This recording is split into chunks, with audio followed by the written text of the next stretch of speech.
Hakim Kasmi, ancien de l'IPJ et journaliste à France Culture.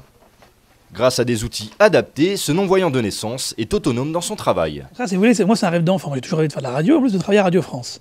Donc moi j'aime toujours à dire que lorsque je rentre ici tous les matins, je suis comme un enfant dans un magasin de jouets. Voilà, ou un enfant dans un magasin de bonbons. Professionnellement, voilà, j'accède des pêches. C'est une source d'information très importante pour nous. Donc avec un logiciel qui s'appelle Open Media, donc c'est un abonnement à l'AFP que toutes les rédactions de Radio France ont.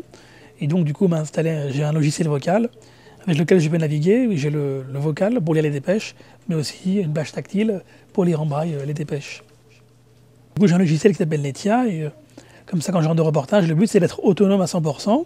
Comme ça, quand je rentre de reportage, je peux transférer mes sons et les monter tout seul pour après monter et mixer mes reportages pour les journaux. Et aussi, j'ai accès à la presse écrite via un logiciel où en fait on reçoit tous les journaux. Donc, je suis abonné à la plupart des grands quotidiens nationaux et des grands hebdos. Et là, grâce à une synthèse vocale, je peux lire tous les articles de la presse nationale en fait. Moi, j'ai toujours, il faut tenter et ne pas avoir de regrets. Il faut se dire, voilà, au moins j'ai tenté.